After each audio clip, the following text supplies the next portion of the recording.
Friends, मैं आपका दोस्त डॉक्टर सुनील कुमार और आप देख रहे हैं doctor Kumar education clinic. I am post doctorate in clinical medicine in metabolic science and I am practising as a clinical physician last 2 decade से साउथ दिल्ली छतरपुर में as a lifestyle and the metabolic physician में practice कर रहा हूँ। तो आज हम एक बात करेंगे कि वात पित्त कफ क्या है, वो क्यों होता है, उसका रेशियो क्यों बिगड़ जाता है और उसको कैसे हम समझें और उसको कैसे हम फिक्स करें और वात पित्त कफ के प्रभाव से कैसे बचा जाए और उसको नेचुरली कैसे रेगुलेट किया जाए। तो ये सारी चीज़ें मैं कोशिश करूँगा कि आपको सरल शब्दों में समझा सकूँ, लेकिन आवश्यक ये है कि आप वीडियो के साथ कनेक्ट करिए, चैनल को सब्सक्राइब करिए, आइकन बेल हिट करिए, अपने फ्रेंड के साथ शेयर करिए। देखो, सबसे बुनियादी बात ये है कि यदि आपको बीमारियों से बचना है, यदि आपको बीमारियों को ठीक करना है, यदि आपको स्वस्थ रहना है, यदि आपको हेल्दी रहना है, तो सबसे पहले आपको अपने शरीर के स्वभाव को, नेचर को समझना होगा। आप कितनी भी रिसर्च कर लें, आप कितना भी इलाज कर लें, आप कितनी भी थेरेपी बदल लें, आप XYZ लेवल पे कुछ भी अप्लाई कर लें, जब तक आप अपने शरीर के स्वभाव को नहीं समझेंगे, जब तक आप अपने बॉडी के नेचर को नहीं समझेंगे, जब तक वात पित्त कफ के इफ़ेक्ट को बॉडी के अंदर नहीं समझेंगे, तो आप अपने शरीर को, अपनी बीमारी को ठीक नहीं कर सकते। कुछ फौरी तौर पर आपको राहत ज़रूर मिल जाएगी दवाइयों से या किसी भी थेरेपी के एप्लीकेशन से, बट वो लेट एंड अर्ली वो चीज़ दोबारा आपके साथ जुड़ेगी और फिर वो कई बार देखा जाता है कि कॉम्प्लिकेटेड रूप में आपके सामने आती है। सबसे पहली बात जो बहुत आवश्यक है आपको समझनी, वात पित्त कफ को समझने से पहले आप ये समझिए कि आपका शरीर, आपकी लंबाई चौड़ाई, आपका रूप रंग, आपके नाक नक्श वैसे ही होते हैं जैसे आपके फोरफादर या पेरेंट्स होते हैं। मेरा मानना ये है कि किसी भी इंसान को यदि अपने स्वभाव को समझना है, अपने बॉडी के नेचर को समझना है, अपनी हेल्थ को समझना है, अपने पॉजिटिव नेगेटिव स्ट्रेंथ को समझना है, तो सबसे पहले उसे अपने पेरेंट्स को समझना होगा, उसे अपने नाना नानी को समझना होगा, दादा दादी को समझना होगा। मेरा कहने का मतलब ये है कि 2 से 3 पीढ़ियाँ आपके फादर की साइड और 2 से 3 पीढ़ियाँ आपकी मदर की साइड, आप उनको एक्यूमुलेटेड स्टडी करिए, उनको एक कंपैरेटिव व्यू में लीजिए आप। उसके बाद आप ये समझने की कोशिश करिए कि रूप रंग में, नेचर में, स्ट्रेंथ में, रिएक्शंस में आप मैक्सिमम किसके साथ बिलोंग करते हैं। इन दोनों जनरेशन में से, इन दोनों साइड से कोई ना कोई एक इंसान ऐसा ज़रूर होता है जिससे आप सबसे ज़्यादा एसोसिएट करते हैं। तो आप उसके नेचर को, उसके खान पान को, उसके लाइक डिसलाइक को और उसके जो चैलेंजेस और जो बीमारियां उसके जीवन में आई, उनको स्टडी करने की कोशिश करिए। 90% संभावना इस बात की होती है कि हमारे बॉडी के अंदर, जैसे आपका थायराइड है, आपका शुगर है, आपका BP है, आपका जोड़ों का दर्द है, या फिर आपका माइग्रेन है, या आपका डिप्रेशन है, या आपका एंजाइटी है, मोस्ट ऑफ द डिसीज़ 70% जो प्रॉब्लम्स होती हैं वो जेनेटिक होती हैं। मतलब एक पीढ़ी से दूसरी पीढ़ी में ट्रांसफ़र होती हैं, दूसरी से तीसरी में ट्रांसफ़र होती हैं, या उस तरह का नेचर ट्रांसफ़र होता है। तो सबसे पहले आपको इस चीज़ को स्टडी करना है। यदि आप इसको स्टडी नहीं करेंगे तो आपको अपने शरीर को समझना और शरीर के अंदर वात पित्त कफ के इफ़ेक्ट को समझना आपके लिए डिफ़िकल्ट होगा। जब आप ये स्टडी कर लें, आप जब ये समझ लें, अब फिर हम दूसरे स्टेप पे आते हैं कि बॉडी का जो नेचर है अब हमें उसे समझना है। यदि बॉडी के नेचर को एक्यूरेटली समझ लिया जाए तो 100 से ज़्यादा बीमारियां हैं जिनसे आप बच सकते हो और 100 से ज़्यादा बीमारियां हैं जिनको आप ठीक भी कर सकते हो। तो अब सबसे पहला आता है वात इफेक्ट। दुनिया भर में सबसे ज़्यादा बॉडी के अंदर वात इफेक्ट होता है, यानी कि 3 नेचर होते हैं, वात पित्त कफ, जिसमें सबसे ज़्यादा वात बिगड़ता है। वात की कॉम्प्लिकेशंस बहुत ज़्यादा लोगों में देखी जाती है। अब इसको दूसरे शब्दों में बोलें तो डाइजेस्टिव सिस्टम यानी गैस्ट्रो और metabolic problems, liver, kidney, pancreas, intestine, ये जो समस्याएं हैं लगभग 70 to 80% होती हैं। इसको दूसरे शब्दों में कहें तो पेट जो है वो सबसे ज़्यादा सेंसिटिव होता है और उसकी सेंसिटिवनेस के कारण ही हमें दूसरी बीमारियां आती हैं। तो वात इफेक्ट को यदि समझना है तो आपको अपने को समझना होगा। यदि आपके अंदर वात है यानी तो आप फिर हल्के होंगे, आप पतले होंगे। मतलब वात का मतलब होता है वायु जैसा। और आपको आईबीएस हो सकता है, आपको कोई इंटेस्टाइन का इशू हो सकता है, आपको लूज मोशन हो सकते हैं, आपको एंजाइटी हो सकता है, आपको लो बीपी हो सकता है, आप रेस्टलेस हो सकते हैं, आपको फोबिया हो सकता है। तो जनरली बात जो वाले जो लोग होते हैं वो बहुत ही ज़्यादा हाइपर सेंसिटिव होते हैं और उनका जो पेट है गट के लेवल पे कोई ना कोई इशू बना रहता है उनके साथ। एंजाइटी, फोबिया, डिप्रेशन, रेस्टलेसनेस, कभी उन्हें लूज मोशन हो जाएगा, कभी कॉन्स्टिपेशन हो जाएगा, कभी बहुत ज़्यादा ब्लोटिंग होगा, कभी बहुत ज़्यादा गैस बनेगा। तो ये चीज़ें देखी जाती हैं। यदि इस तरह के सिम्टम्स आपके अंदर हैं तो आप बाथ इफ़ेक्ट में आते हैं और बाथ इफ़ेक्ट जो है अब उसको मैनेज करने का सही तरीका हम देखते हैं। देखो, बात को यदि मैनेज करना है तो सबसे पहली जो चीज़ है आपको refined form of the food यानी कि चीनी और चीनी से बना खाना, रिफाइंड से बना खाना। रिफाइंड का मतलब होता है कि मल्टीपल ऑयल्स, यानी कि यदि आपका जो तेल है, यदि 2 या 3 तेल को मिलाकर एक ऑयल तैयार किया जाता है तो लगभग उसमें 5 से 6 केमिकल डालने होंगे।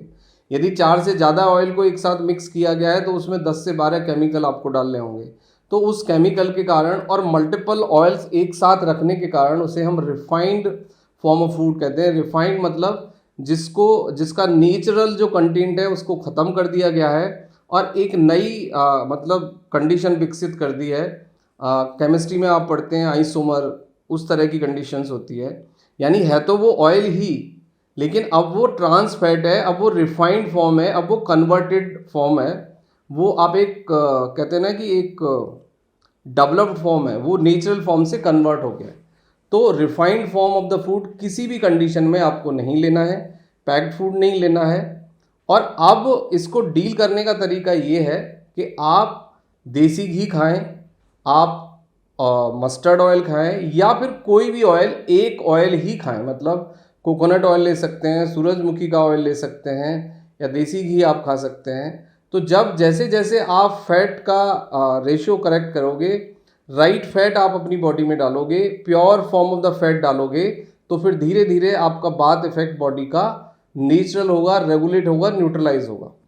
अब उसके बावजूद भी यदि आपको तकलीफ रहती है तो आप वॉलनट ऐड कर सकते हैं, आप एप्पल ऐड कर सकते हैं, आप ईसबगोल ऐड कर सकते हैं और आप त्रिफला भी खा सकते हैं। तो इससे क्या होगा कि आपका जो बात है वो ठीक हो जाएगा। अब दूसरे नंबर पे बात आती है कि यदि बात बहुत ज़्यादा बिगड़ा हुआ है तो आप अपना पीएच लेवल जो है उसको ठीक करिए। नॉर्मल पीएच का फूड लीजिए, यानी 6 to 8 के बीच का जो फूड है वो नॉर्मल पीएच वाला फूड होता है और वो आपके बाथ इफेक्ट को ठीक कर देगा। बाथ इफेक्ट को ठीक करने के लिए एक प्योर देसी घी यानी गाय का घी मिले तो बहुत अच्छा है, वरना भैंस का भी आप ले सकते हैं। दूसरे नंबर पे है आपका मस्टर्ड ऑयल और तीसरे नंबर पे है आपका त्रिफला और चौथे नंबर पे है आपका एप्पल। यदि ये चारों चीज़ें शामिल करते हैं आप तो आपका बाथ इफेक्ट धीरे धीरे कम हो जाएगा और आप नेचुरली जो आपको बाथ से रिलेटेड बीमारियां हैं उनमें भी काफ़ी हद तक सुधार महसूस करेंगे। अब दूसरे नंबर पे आते हैं हम कि पित्त इफेक्ट क्या होता है। पित्त मतलब एसिड ज़्यादा बनता है, एसिड मतलब हाइड्रोक्लोरिक एसिड, बर्निंग सेंसेशन होती है, आपको अल्सरेशन हो जाता है, आपको स्किन पे पैच हो जाते हैं, एलर्जिक अर्टिकेरिया हो जाता है, स्किन ड्राई हो जाती है, हेयर फॉल आपका होता है। तो इसको acidic form of the food जो है वो आपको कम करना होगा। न्यूट्रलाइज एल्कलाइन फूड लेना होगा जिसमें आप अच्छे से फ्रूट्स खाएं, जिसमें आप अच्छे से वेजिटेबल्स खाएं, जितना फ्रेश कुक्ड फूड ले सकते हैं वो आप लें। और आपको एग और मटन ये बंद करना होगा और पैक्ड फूड बंद करना होगा। और इसमें दो कैटेगरी हैं, चाय और कैफीन। यदि आप एक्सेसिव लेते हैं, स्मोक करते हैं, अल्कोहल लेने, तो वो भी आपको स्टॉप करना होगा, वरना आपकी बॉडी का nature more and more acidic होगा और एसिडिक नेचर से आपको अल्सरेशन यानी कि जख्म होना, गैस्ट्राइटिस होना, स्वेलिंग होना, ये सब स्टार्ट हो जाएगा और फिर आपको बड़ी दिक्कत होगी। तो ये जो लोग होते हैं ये लगभग 20% होते हैं, 15 से 20% लोग इनका रेशियो होता है। बट पित्त इफेक्ट को भी, जैसे हम बाथ इफेक्ट को नॉर्मलाइज कर सकते हैं, पित्त इफेक्ट को भी हम नॉर्मलाइज कर सकते हैं। उसके बाद आता है कफ। आपने देखा होगा कि बहुत सारे लोग गट से सेंसिटिव होते हैं तो उसके साथ साथ उन्हें म्यूकस भी फॉर्म होने लग जाता है, यानी कफ कोल्ड बहुत जल्दी होता है, हेडेक बहुत जल्दी होता है, माइग्रेन बहुत जल्दी आता है, नेजल कंजेशन आप देखेंगे और ये रिपीटेडली होता रहता है। तो इसका मतलब है कि आपकी बॉडी में कफ इफेक्ट बहुत ज़्यादा है। कफ इफेक्ट वाले लोग रेफ्रिजरेटर का फूड यानी रीबॉइल्ड फूड, पैक्ड फूड और बहुत ज़्यादा ठंडा, बहुत ज़्यादा तला भुना खाना, ये सब अवॉइड करें तो आप इससे भी बच सकते हैं।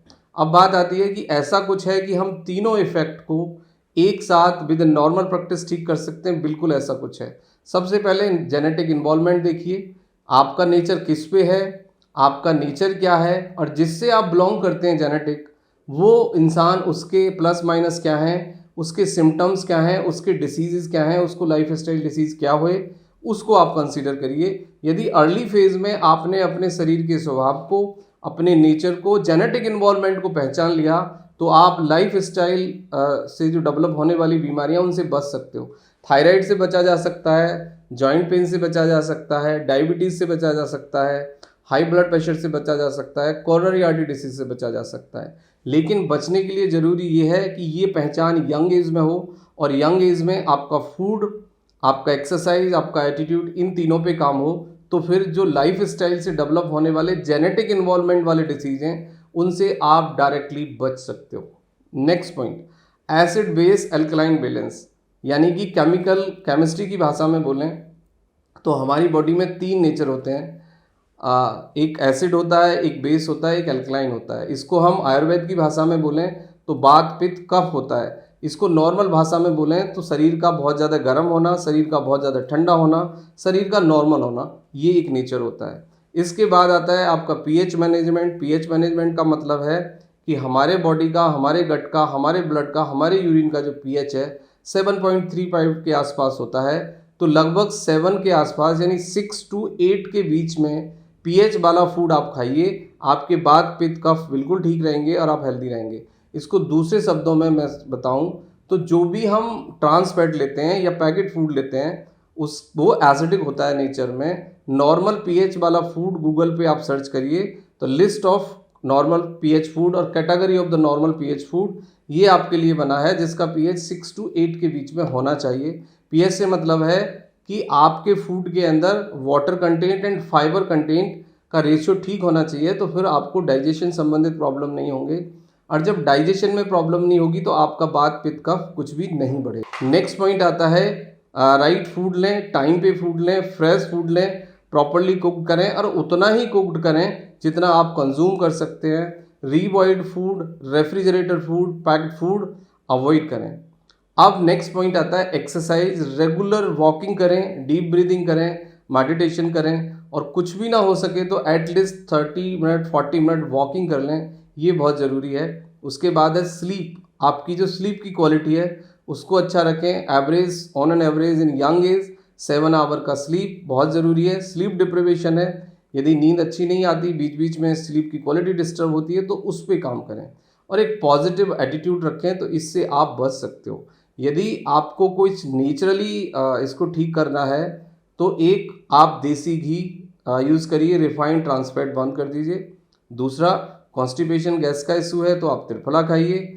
आपका जो स्टूल है वो बहुत ज़्यादा मतलब स्टिकी रहता है, पेट का कोई इशू है तो आप फाइबर के रूप में इसबगोला ऐड करिए, और नेचुरल फूड से रिलेटेड जो फाइबर है वो खाइए, अच्छे से पानी पीजिए, तो आप इन तीनों के इफ़ेक्ट को मैनेज कर सकते हैं, बीमारियों से बच सकते हैं। और यदि कोई बीमारी हो गई है तो उसको ठीक होने में आप खुद से अपनी बॉडी की मदद कर सकते हैं। Thank you very much and take care yourself.